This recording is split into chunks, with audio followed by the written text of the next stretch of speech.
मंगला गौरी व्रत श्रावण मास में आने वाले सभी मंगलवारों को किया जाता है। इस व्रत में गौरी जी के पूजन का विधान है। चूंकि यह मंगलवार को किया जाता है, इसीलिए इसे मंगला गौरी व्रत कहा जाता है। मान्यता है कि मंगला गौरी व्रत को करने से वैवाहिक जीवन से जुड़ी समस्याएं खत्म होती है और संतान सुख की प्राप्ति होती है। आज के दिन मंगला गौरी व्रत कथा अवश्य पढ़नी या सुननी चाहिए और दूसरों को भी सुनानी चाहिए। इससे जीवन में कभी भी किसी प्रकार का कष्ट नहीं आता है और सदैव भोले बाबा और माता पार्वती की कृपा बनी रहती है। तो चलिए सुनते हैं मंगला गौरी व्रत कथा। एक समय की बात है, एक शहर में धर्मपाल नाम का एक व्यापारी रहता था। उसकी पत्नी आकर्षक और गुणवान थी। उसके यहाँ किसी भी चीज की कोई कमी नहीं थी, परंतु उसके कोई संतान न होने के कारण वह बेहद दुखी रहता था। वह व्यापारी और उसकी पत्नी दोनों माता पार्वती के अनन्य भक्त थे। दोनों प्रतिदिन पास के मंदिर में जाते और माता गौरी की पूजा अर्चना करते। साथ ही प्रत्येक मंगलवार को मंगला गौरी व्रत रखते थे। बहुत समय बीत गए। एक दिन माता गौरी उनके भक्ति भाव से प्रसन्न होकर व्यापारी की पत्नी को पुत्रवती होने का वरदान दिया, जिसके बाद व्यापारी को पुत्र रत्न की प्राप्ति हुई। घर में खुशियां मनाई गई। कुछ दिनों बाद एक मंगलवार को व्यापारी की पत्नी ने धर्मपाल को बगीचे में मंगला गौरी के पूजन के लिए आम का पल्व व फल लाने भेजी। जब व्यापारी आम का पल्व व फल लेकर आया तो वह थोड़ा उदास दिख रहा था। पत्नी ने व्यापारी से इस उदासी का कारण पूछा तो व्यापारी फुट फुट कर रोने लगा। कहने लगा, हे प्रिय, जब मैं बगीचे में आम का फल तोड़ने के लिए पत्थर चला रहा था, तब एक पत्थर गलती से नीचे स्थापित गणेश जी की मूर्ति को जा लगी, जिससे क्रोधित हो गणेश भगवान प्रकट हो कहने लगे कि हे व्यापारी, किसी भी व्रत में सर्वप्रथम मेरी पूजा होती है और मेरी कथा सुनी जाती है, और तुम मुझे ही पत्थर मार रहा है। जाओ व्यापारी, तुम्हारे यहां माता की कृपा से पुत्र की प्राप्ति तो हो गई, पर आज मैं तुझे तेरी करनी के वजह से तुझे श्राप देता हूं कि तेरा पुत्र 16वें साल में मृत्यु को प्राप्त हो जाएगा। तब तुम्हें पता चलेगा कि दर्द क्या होता है। इतना सुनते ही व्यापारी की पत्नी व्यापारी को शांत कराते हुए बोली, हे नाथ, होनी को भला कौन टाल सकता है। माता गौरी की कृपा से हमें पुत्र की प्राप्ति हुई है और वही हमारे पुत्र की रक्षा का रास्ता दिखाएंगे। भरोसा रखिए।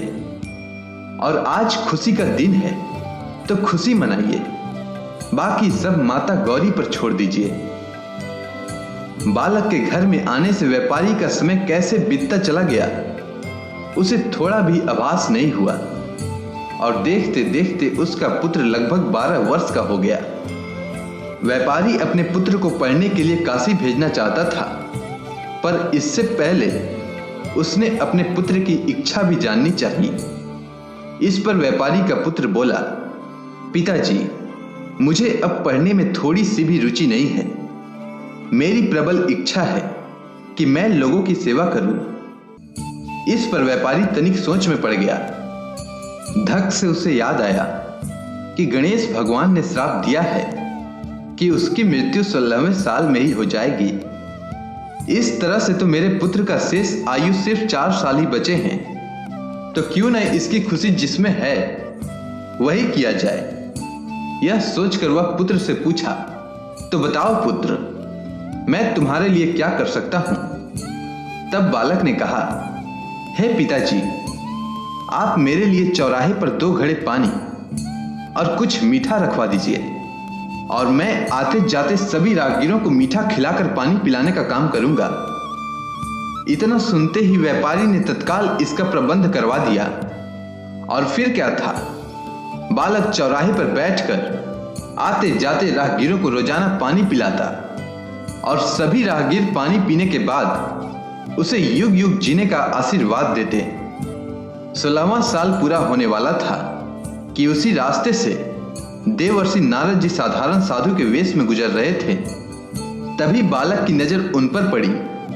बालक दौड़कर उनके निकट पहुंचा और उनसे बोला, हे साधु महाराज, तनिक मुझे भी अपनी सेवा करने का मौका दीजिए।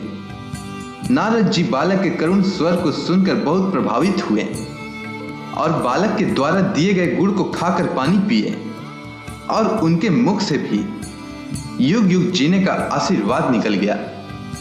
तभी उनके दिमाग में आया कि यमलोक गए काफी समय हो गया है, तनिक उधर का भी खबर ले लिया जाए। इतना सोचते ही नारद जी यमलोक के लिए प्रस्थान हो गए। वहां जाने के बाद देखते हैं कि यमराज जी महाराज कहीं प्रस्थान करने वाले हैं। तभी उनसे रहा नहीं गया, उन्होंने पूछ ही डाला कि महाराज, लगता है आप कहीं जाने के लिए तैयार हैं। इस पर यमराज जी बोले कि हाँ मुनिवर, आप बिल्कुल ठीक समझे। मैं पृथ्वी लोक पर एक बालक के प्राण हरने जा रहा हूं। तभी नारद जी ने पूछा, बालक, इतनी कम उम्र में भला वो क्यों? क्या उसका प्राण हरना इतना आवश्यक है? तब यमराज जी ने बताया कि एक व्यापारी का पुत्र है जो कि भगवान गणेश द्वारा श्रापित होने के कारण अल्प आयु है और उसकी मृत्यु 16वें साल में निश्चित है और आज उसका 16वां साल पूरा होने वाला है। पर आज भी वह बालक अपने मृत्यु से बेखबर राहगीरों को मीठा खिला रहा है और पानी पिलाकर उनकी सेवा कर रहा है। इतना सुनते ही नारद जी का माथा ठनका और बोले, आप कहीं व्यापारी धर्मपाल के पुत्र के बारे में तो नहीं कह रहे हैं?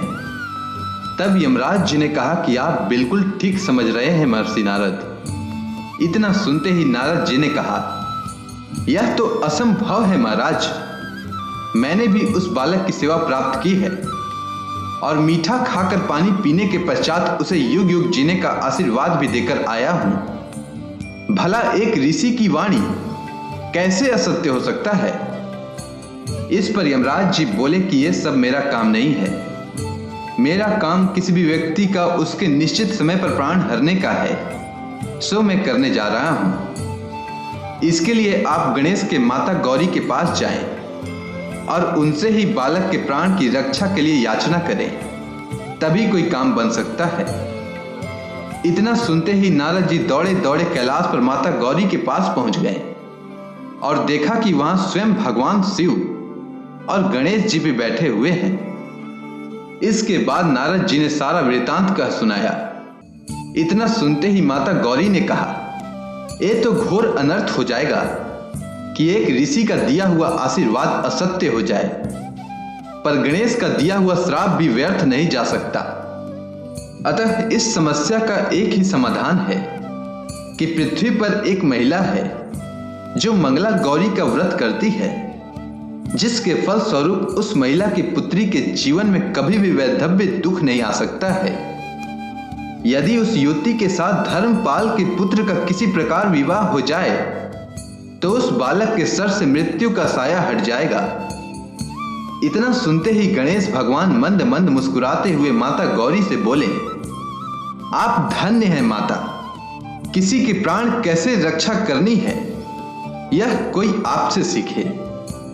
और अपने स्थान से उठकर गणेश भगवान माता गौरी के चरणों में सर झुकाया।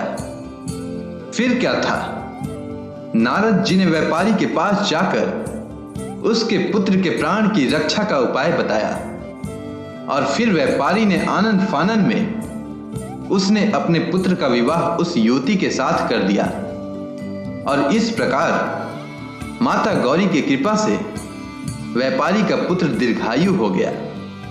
अगर आपको यह कथा अच्छी लगी हो तो कमेंट सेक्शन में जय मां गौरी लिखना ना भूलें। धन्यवाद।